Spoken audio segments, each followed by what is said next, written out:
एक दिन गौतम बुद्ध श्रावस्ती के ही एक गांव में भिक्षाटन के लिए पहुंचते हैं। जब बुद्ध गांव में प्रवेश करते हैं तो देखते हैं कि पूरे गांव में सन्नाटा छाया हुआ है। दूर दूर तक कोई भी व्यक्ति नजर नहीं आ रहा था। बुद्ध उस गांव के पहले द्वार पर जाते हैं और भिक्षा मांगना शुरू कर देते हैं, परंतु भीतर से कोई बाहर नहीं आता है। बुद्ध दूसरे द्वार पर जाते हैं, परंतु कोई दरवाजा नहीं खोलता है। बुद्ध तीसरे द्वार पर जाते हैं, परंतु उस द्वार से भी कोई व्यक्ति बाहर नहीं आता है।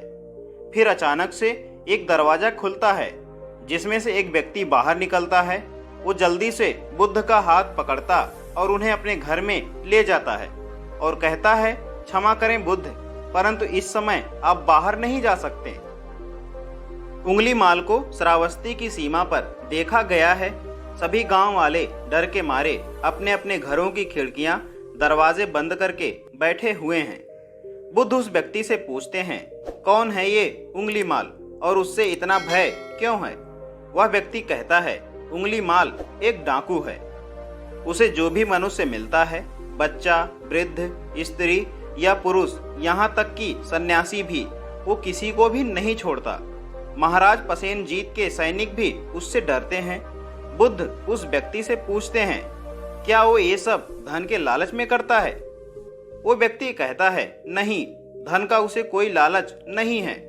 वो जब भी किसी मनुष्य पर वार करता है तो उसकी उंगली काटकर अपने गले की माला बनाता है, इसलिए उसका नाम उंगली माल पड़ गया है।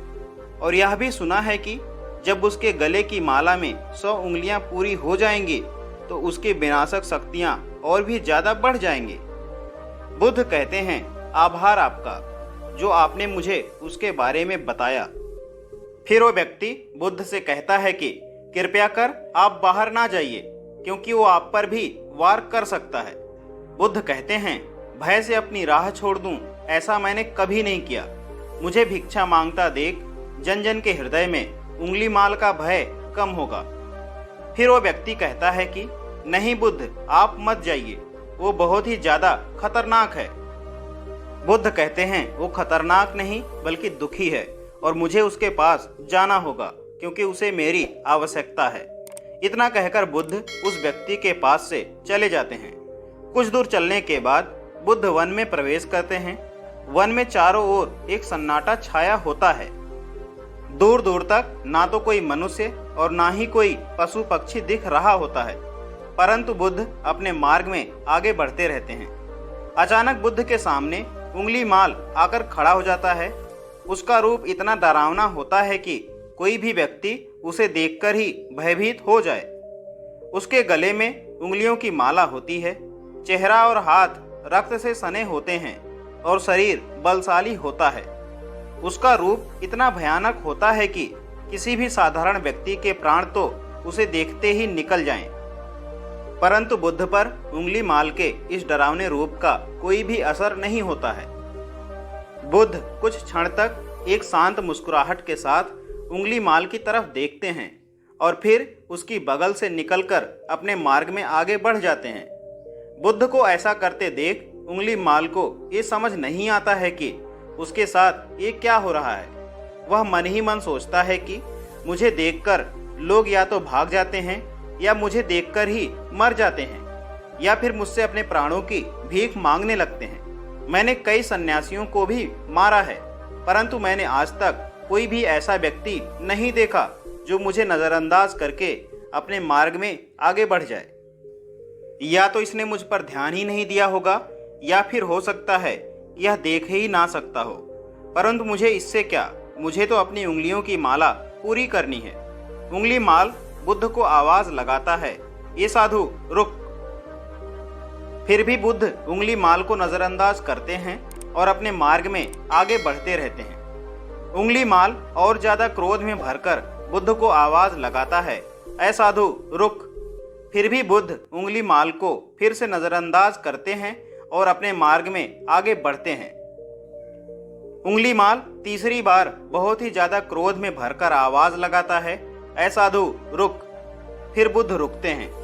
उंगली माल बुद्ध के पास जाता है और कहता है, मेरे आदेश देने के बाद भी तू रुका क्यों नहीं? बुद्ध कहते हैं, मैं तो बहुत ही पहले रुक चुका हूँ। तुम ही चलते जा रहे हो। उंगलीमाल ये समझ ही नहीं पाता कि बुद्ध क्या कह रहे हैं, परंतु वो इतना जरूर समझ जाता है कि सामने खड़ा व्यक्ति उससे थोड़ा भी नहीं डर रहा है। उंगलीमाल बुद्ध को डराने के लिए चिल्लाकर पूछता है, ऐ साधु, तुझे मुझसे भय नहीं लग रहा है? मैं आदि मानव हूँ। बुद्ध कहते हैं, नहीं, तुम मानव हो। बुद्ध की यह बात उंगलीमाल के हृदय पर लगती है। पहली बार उसे किसी ने मानव कहा था, परंतु वो इस बात को नजरअंदाज करने का प्रयास करता है और बुद्ध से पूछता है, ऐ साधु, तूने ऐसा क्यों कहा कि तू कब का रुक चुका है, जबकि तू तो चल रहा था? और तूने ये क्यों कहा कि मैं नहीं रुका? बुद्ध कहते हैं, मैं बहुत पहले ही रुक चुका हूँ, यानी मैंने ऐसे सारे बुरे कृत्य करना पहले ही छोड़ दिया है जिससे किसी भी व्यक्ति को कष्ट पहुंच सकता है। सब जीना चाहते हैं, बस तुम उन्हें करुणा से देखने का प्रयास करो। बुद्ध के ये शब्द दोबारा से उंगलीमाल के हृदय पर चोट करते हैं, परंतु वह दोबारा से बुद्ध की बातों को नजरअंदाज करने का प्रयास करता है और इस बार वह और भी क्रोध में भरकर बुद्ध की गर्दन पर अपनी कटारी रख देता है, जिससे वो लोगों की हत्या करता था, और बुद्ध से चिल्लाकर कहता है, नहीं, मानव में ना तो प्रेम है और ना ही करुणा है, सिर्फ छल और कपट है।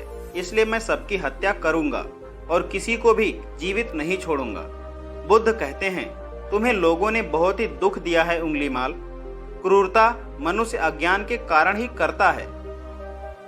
ईर्ष्या, द्वेष, मोह माया, ये सभी अज्ञान की ही संतानें हैं, परंतु वो व्यक्ति ही है जिसमें दया, करुणा, सद्भाव और समझ का उदय भी होता है। उंगलीमाल, यदि इस जीवन में क्रूर और निष्ठुर लोग हैं तो दयावान भी हैं। बस तुम्हें अपनी आंखों से इस अंधेपन की इस पट्टी को हटाना होगा जो तुम्हें केवल बुराई ही दिखा रही है। तीसरी बार बुद्ध के शब्दों को सुन उंगलीमाल का खुद पर से संयम हट जाता है। उसे समझ नहीं आता कि पहली बार उसे अपना आपा इतना कमजोर क्यों महसूस हो रहा है। वह कोशिश तो करता है क्रोध करने की, परंतु कर नहीं पाता। वो बड़ी हिम्मत जुटाकर क्रोधित होने का नाटक करके बुद्ध से कहता है कि तुम और व्यक्तियों जैसे नहीं हो। बुद्ध कहते हैं, मैं हर व्यक्ति जैसा ही हूँ, बस जाग गया हूँ और यह सिद्ध कर रहा हूँ कि हर व्यक्ति में जागने की क्षमता है।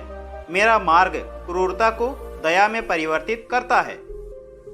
उंगलीमाल, तुम अनजाने में घृणा के पथ पर हो, बस इस क्षण रुक जाओ। तुम्हारे भीतर भी ये क्षमता है कि तुम दया और करुणा के पथ पर चल सको।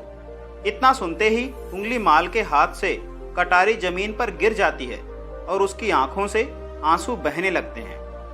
भला कोई कब तक बुद्ध को अनदेखा करेगा?